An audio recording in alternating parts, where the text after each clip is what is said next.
Welcome to this 100-day, 13-week hair transplant progress update video. In this video, I'm going to be talking about two very important topics. Number one, cutting your hair after your hair transplant, and number two, using products on your hair after your hair transplant to speed up recovery. But before we begin, there are two things I wanted to mention. Number one, this week I have hit 100 subscribers. So a big thank you to everyone who has subscribed and who's watching my video. Thank you very much, guys. And number two, today is the Chinese New Year. So if you are celebrating, happy Chinese New Year to you. So progress update so far, everything is going quite well. The transplanted area here is growing. There's hair, the hair is definitely more than it was last week, but only marginally, and I do wish my hair would grow a bit quicker, but I think by nature my hair is quite thin and it's also light in color, and it also doesn't grow very quickly. So I just gotta bear with these things. I am quite an impatient person by nature. I do want things to happen right now rather than waiting for them, but I guess in this case there's not much I can do about it. Now, okay, so let's talk about these things that I mentioned earlier. So number one, cutting your hair after your hair transplant. So I cut my hair at the beginning of this week, purely because my hair is growing in 3 different thicknesses. So I've got the donor area, which is not too bad. Then I've got the transplant area, which is very thin. And then I've got this like thin little line going all the way around, like a borderline, where my natural hair is, which is the thickest of the 3. So after about 4 weeks of growth, they all look very different and my head looks very patchy and it just looks like a big mess. So normally around that time, I get the clippers out and I even it out. Now, here's what I wanted to bring up the topic. I've had some comments and questions where people have asked saying, hey, should you really be cutting your hair within the first 12 months after your hair transplant? Is there a chance of you damaging anything, etc.?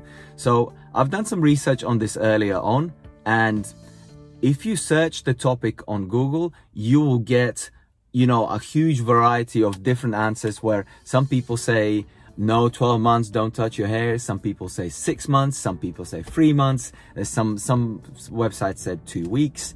Personally, I think maybe 2 weeks is a bit too soon, but it all depends on person to person. We all heal and recover at different rates, so you have to kind of judge this by yourself, or if you're not sure, consult with your doctor.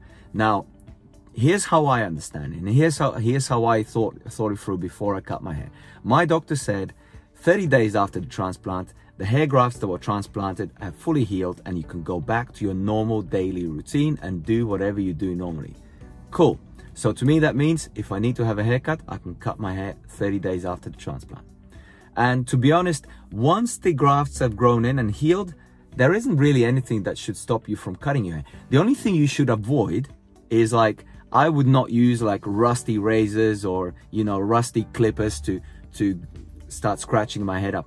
What you want to avoid is irritating or scratching or damaging your scalp, which is going to be quite sensitive anyway after the transplant. You don't want to get any cuts or scratches on it because you want to avoid any possibility whatsoever of getting any sort of an infection in that area. So that's my thought process behind it, when people say don't use trimmers or clippers on the transplanted area. Yeah? They're just saying, look, avoid anything that can make physical damage to your scalp. Yeah, which I totally get. It's fine. I don't think you need to like delicately clip away with scissors like your head's some kind of a bonsai tree. I think that's not the case. You just have to be gentle and careful. Don't go too crazy on your head. But as far as cutting your hair, my understanding is that you can do it 30 days onwards. And again, you have to be sure with yourself, as we all heal at different rates. If I'm wrong, please comment, please educate me, help me understand it better. I would appreciate it by all means. But that's how I have understood it so far. And if you watch my video on cutting my hair, don't judge me. I'm not a hairdresser. I'm not good at cutting my hair, and normally I wouldn't even bother trying it. It's just that right now I'm at this like kind of patchy stage where I don't really have much at the top, so I'm a bit conscious going to the barbers and getting them to give me a haircut when there isn't really much there. All right, so that's my thoughts on and my comments on cutting your hair after your hair transplant.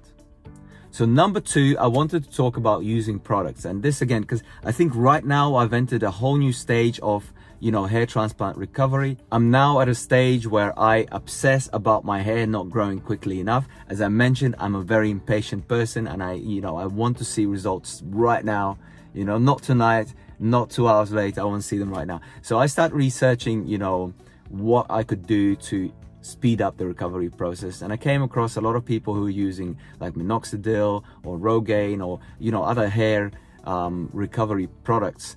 And I almost went with it at one point. I went on Amazon, I searched up Rogaine. I was going to get this foams that you can apply to your scalp. And what it does is it increases blood circulation in your scalp, and it stimulates natural hair growth, which is really, really good if you think about it. And most people that use it have really positive results. So, within sort of 3 months, your hair goes visibly thicker, and, there's people that recovered even without hair transplant just by using those products. So if we're looking at the label, for me, that's fantastic. I could use that, and within a week or so, I'll probably start seeing some results. But here's the problem. You start reading a lot of negative reviews on the product as well. And one of the things that I really, really did not like about these kind of products are that once you stop using it, there's a good chance that you will lose all the hair that you've gained. So, and the reasoning behind this is that because this product stimulates blood circulation and stimulates hair growth, natural hair growth, once you stop using it, you go back to your normal blood circulation, and your scalp experiences shock, and you're going to get shock loss again, just like you did at the beginning of your hair transplant, right? So, and all of the hair that you've grown out is going to fall out, and you're going to be back to where you started. So that's kind of the last thing I would want is let's say I use this product for 6 months, and then 12 months later, after my hair transplant, and I've been using it for 6 months, and I stop using it, and on surface it looks like I've got nice hair now, but then like a week later it all falls out. So that's not where I want to be. So if you look at these products more closely, I'm not saying they're bad products, but most of them will come with a lifetime use subscription. So when you start using it, you will be subscribing to this thing for the rest of your life, so long as you want to have hair. So for me at this stage, I hope my hair can still recover naturally without using these products. So I'm just gonna leave it for now.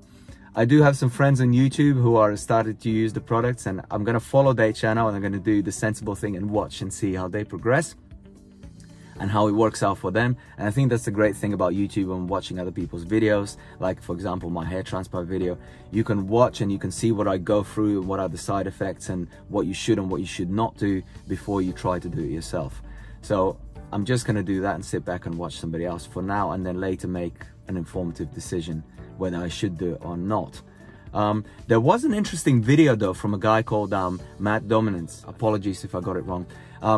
Now he mentions all these same facts in his video, and he said what you could do, you could plan it out and apply the product strategically, so that let's say you use it for 6 months, you don't use it for long term, use it for 3 or 6 months, and then stop using it, right? And when you stop using it, don't just stop quickly, don't just cut it off one day, but stop in stages. So reduce the amounts that you use.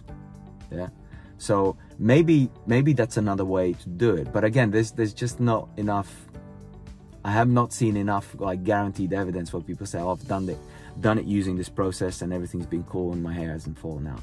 So for now, I think I'm just gonna maybe research a bit more about it, but I'm gonna stick to natural recovery because I don't want to be relying on another product just to have hair. If the hair transplant doesn't work out, I might go down that route, but for now I'm just going to stick to natural recovery. But that's about it for now. I hope you guys found this information useful. I hope you enjoyed my video. If you haven't done so yet, please click the subscribe button and enable bell notifications so that you don't miss out on any future content I post. And I will see you guys next time. Bye for now.